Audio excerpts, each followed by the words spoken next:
오늘 아침을 여는 말씀은 디모데전서 5장 1절에서 3절 말씀입니다.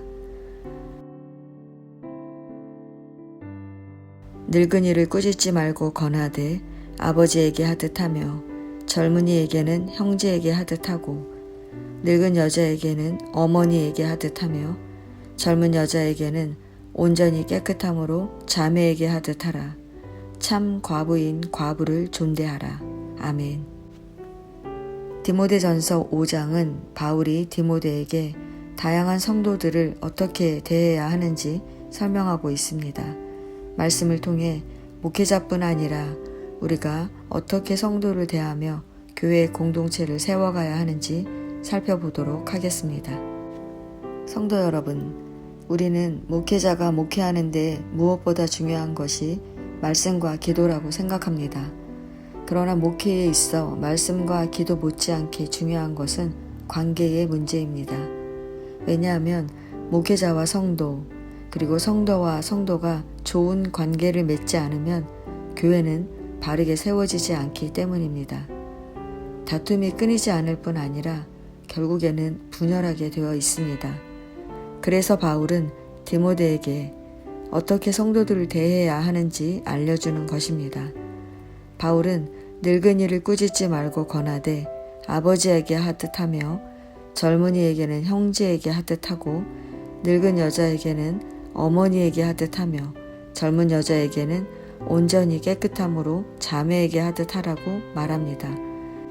이 말은 성도들을 가족처럼 대하라는 말입니다. 가족이란 무엇입니까? 가족은 사랑으로 이루어진 공동체입니다.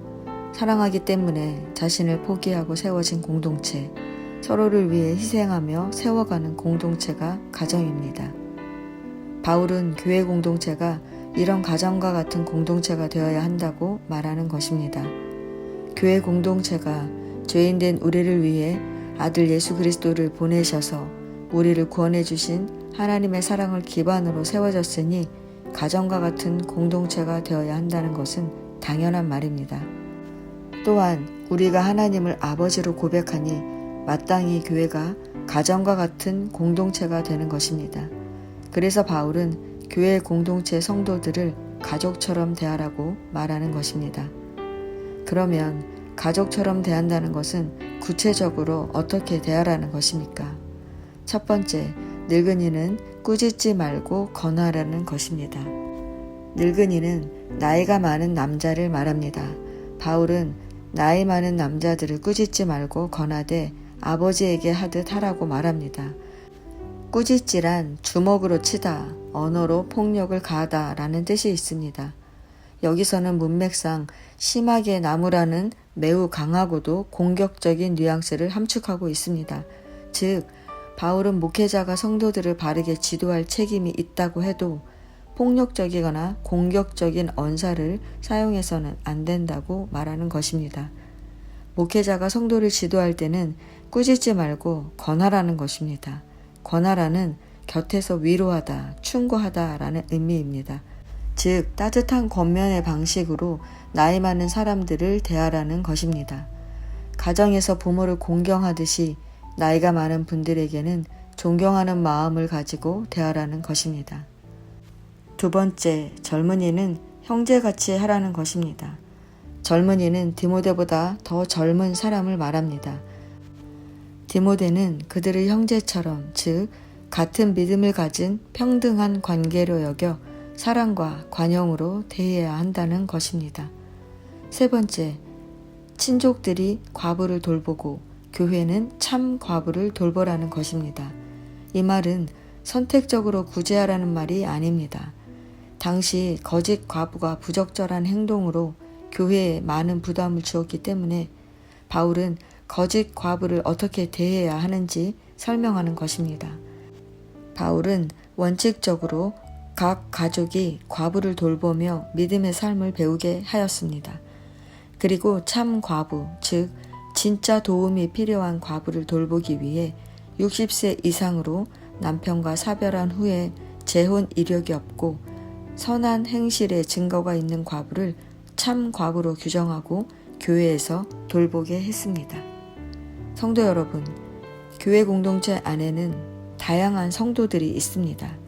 성도라면 마땅히 그리스도의 사랑으로 그들을 사랑하며 살아가야 하는데 우리는 그렇지 못합니다. 우리는 영혼을 살리는 데 관심이 있는 게 아니라 나를 드러내고 인정받는 데 모든 걸 걸고 살아갑니다. 교회가 나를 중심으로 움직여야 직성이 풀리는 게 우리입니다. 그러나 우리가 기억해야 할 것은 우리가 진짜 성도라면 예수님처럼 오직 복음에 목숨을 걸어야 한다는 것입니다.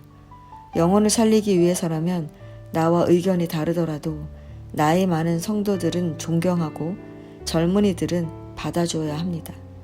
또한 교회를 어지럽히는 거짓 과부들의 잘못된 행태를 단호하게 끊어낼 수 있어야 합니다. 과부들을 돌보라고 했으니 무조건 다 받아주는 것이 영혼을 살리는 것이 아닙니다. 성도는 무엇이 영혼을 살리는 길인지 분별하며 살아야 합니다. 결국 바울이 젊은 디모데에게 성도를 대할 때 사랑으로 바라보라고 말하는 것입니다. 나를 힘들게 하는 권사님이 내 엄마라고 생각하면 어떻게 하시겠습니까? 시간을 들여 마음을 나누고 결국에는 함께 걸어가는 길을 선택하지 않겠습니까? 그렇습니다. 목회자와 성도, 성도와 성도의 관계는 어렵고 힘들지만 내가 먼저 사랑의 마음으로 영혼을 바라볼 수 있다면 반드시 아름다운 교회 공동체를 이루게 될 것입니다. 그렇게 사랑으로 용납하고 이해하며 아름다운 성도로 살아가는 저와 여러분 되시기를 축원합니다.